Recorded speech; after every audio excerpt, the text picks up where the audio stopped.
Ford's stock cold air intake kit. So from the factory, whether it's Ford, Ram, or GM, or even any car manufacturer, their air system intake kits, systems, whatever, they're all cold air. So on the Fords, on the 17 Fords, when the hood is shut, this path here is exposed. The hood is shut. You can look up underneath and see where the air goes. Also, there's this little like cutout here. It's a hole. When you look in underneath, the plastic rotates down and it's like a cup. So the air comes up and over into here. The air proceeds down underneath the battery and then into the air box. This is drawing true cold air from the front. All systems, air systems, across all the automobile brands out there utilize a cold air intake system. They're already cold air intakes. Aftermarket cold air intake kits are nice, but they claim that, oh, it's drawing cold air from the fender. Well, the factory systems already do it. So the best way, I believe, to maximize your factory cold air intake is to use like a drop-in air filter. So as a matter of fact, let's go to one. So I'm gonna go to AFE Power, right? And I'm not advocating AFE Power. They just happen to offer a drop-in filter, something that SMB and other brands don't offer. But AFE offers a drop-in filter. So I could utilize, let's say the Pro Dry. As a matter of fact, I just ordered, a Pro Dry filter. Let's try to minimize this here.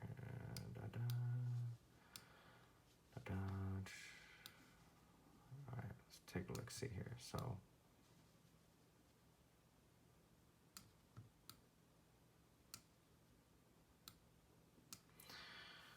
So I purchased the Pro Dry, mainly because I wanted to maximize the amount of airflow into my truck. And the stock air filters, they're pretty expensive. They're about $100 on these 17 Fords. Now, granted, you can go to eBay or something like that, and you can get them cheaper, like Got It or Amazon, whatever. But before I purchase, as you saw in my previous video, I'm thinking about purchasing the AFE Magnum Force open air intake system. I call it an open air because it's retarded to say they're cold air intake kits, because Ford's factory air system is a cold air intake. So saying that is just retarded. It's an open air intake system, and I want to get the open air intake because it will maximize a lot of airflow.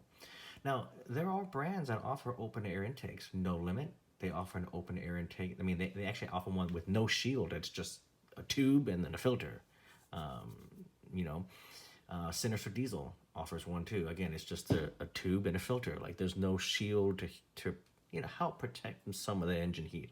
But again, that doesn't matter because modern day diesel engine they have intercoolers, or the charged air cooler on the Ford, which sits right here.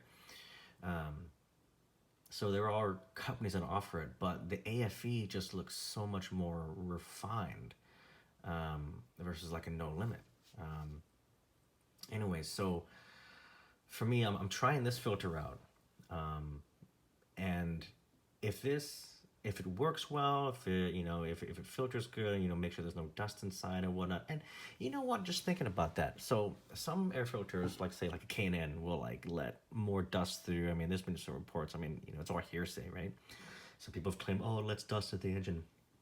Well, let's think about the engine itself, right? And people say you want clean air, right, with no particles or whatever, right? Well, let's think about that for a second. A modern day diesel engine. What does a modern day diesel engine have? An EGR cooler, right? What's an EGR? Exhaust gas recirculation. 25% of the exhaust is being rerouted back into the intake. Is that clean air? Ask yourself that. Is that clean air? No, it's not. That soot, 25% of the exhaust gases, soot and all the particle matter is being rerouted back into the engine. That's not cool. That's not clean air. You're just putting soot back into the engine. It's like taking a pipe from your butt and putting 25% of what comes out back in your mouth. That's exactly what it is. So saying that these filters, yeah, you want them to filter out the fine dust particles or whatnot. I get that, right? But making the argument like, oh, that's why you want to stick with the stock paper filter, right? Because you're advocating for clean air, right? Get into your engine. Well, you're forgetting that 25% of your exhaust, soot, particle matter, and all is being rerouted back into your intake. You ever take the butterfly valve off? They're not throttles, they're butterfly valves, because they don't control your throttle. Butterfly valves on a modern day diesel engine control the air. So when it's time to let more EGR in, it'll close the incoming air from the turbo, right? It closes that off to allow more EGR into the intake, into the engine.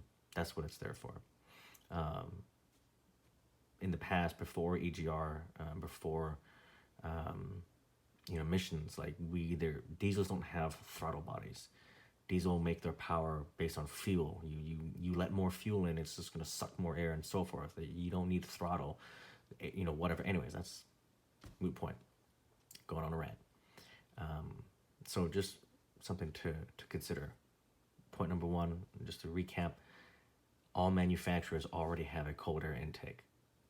They all do.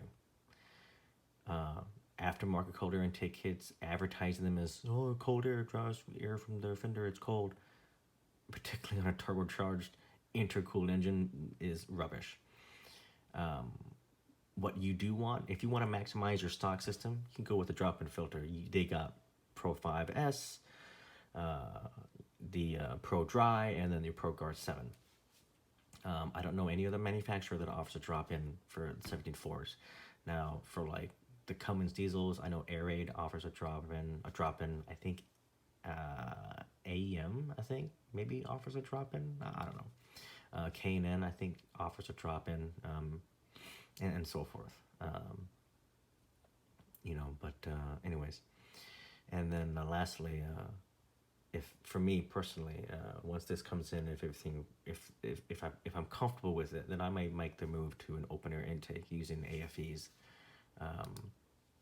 system. And the reason why I want to go with AFE is because it's just a cleaner look. Look how clean that looks. It looks I don't know, more professional, more factory, more OEM. Get a magnify that. It just has a more OEM look to it versus something like No Limit or like Sinister or whatever. They make good. They make I would say cheaper kits. They're just a tube and a filter that you bolt on to the tube. That's it. They don't have a shield box or whatever. Like this is much more engineered, and this is what I'm looking for. Something that looks sort of factory. But anyway, so just more thoughts to consider.